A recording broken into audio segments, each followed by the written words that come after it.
Rice cooker ব্যবহার করতে গিয়ে পৃথিবী থেকে বিদায়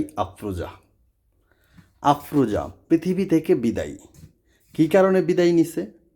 কী কারণে? কী বড় ভুল ছিল আফরোজা বেগমের? কী বড় ভুল ছিল চলুন আপনার সাথে শেয়ার করি।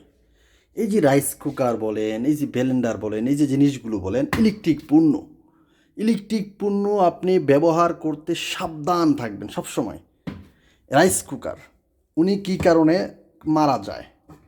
উনি রাইস কুকারে ভাত বসানোর পরে পোড়া গন্ধ ছিল, মানে পোড়া গন্ধ সে শুনতে পাচ্ছে, মানে নাকে ঘ্রাণ যাচ্ছে পোড়া গন্ধ।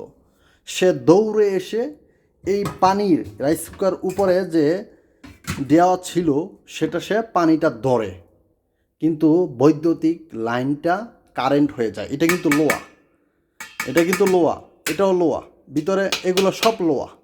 সুতরাং সাবধানে কাজ করতে হবে। ওনার শরীরে গরম পানি পড়ে এবং পাশাপাশি ইলেকট্রিক শর্ট খেয়ে আফরোজা আক্তার গৃহবধূ মারা যায়। ভিডিওটা শেয়ার করবেন, সর্বোচ্চ শেয়ার করবেন। আমরা এখন বর্তমানে কিন্তু এগুলো ব্যবহার করছি, বেশিরভাগ মানুষ এখন এগুলো ব্যবহার করে।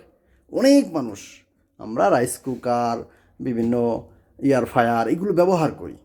সতর্কতামূলক পোস্ট, যেটা ইত্তেফাক, ডিবিসি নিউজ, সবগুলোতে নিউজ হয়েছে। তবে এই রাইস কুকারগুলো বা যে কোনো রাইস কুকার ব্যবহার ক্ষেত্রে আপনার সতর্ক হলো, আপনি রাইস কুকার ভিজা হাতে কখনো স্পর্শ করবেন না। কোনো রকম সমস্যা হলে ভিজা হাতে ইলেকট্রিক লাইন এবং রাইস কুকার স্পর্শ করবেন না। আগে প্রথমে ইলেকট্রিক লাইন অফ করবেন, সেটা সবসময় ইলেকট্রিক লাইন শুকনা হাত ব্যবহার করবেন, ভিজা হাতে না। যদি কখনো সমস্যায় পড়ে যান, দরকার হলে অন্য কোনো বস্তু দিয়ে ইলেকট্রিক বন্ধ করে দিবেন, তারপরে আপনি এটাতে হাত দেন, সমস্যা হবে না। কিন্তু আপনি যদি ভিজা হাতে এটাতে হাত দেন, কোনো ক্রমে এটা ইলেকট্রিক লাইন হয়ে গেল, তাহলে আপনার জীবন সমাপ্তি করতে পারে। যেমন আফরোজা বেগমের অবস্থা হয়েছে, যেমন হয়েছে এমন আপনারও হতে পারে। সুতরাং সতর্ক থাকবেন। বর্তমানে যারাই আমরা রাইস কুকার এরকম ইলেকট্রিক জিনিস ব্যবহার করি, ইলেকট্রিক জিনিস অবশ্যই আমাদেরকে সতর্কভাবে ব্যবহার করতে হবে। ভিডিওটা আবারও বলছি, শেয়ার করতে পারেন। এই ভুল কখনো করবেন না। ভিজা হাতে এগুলো ধরবেন না,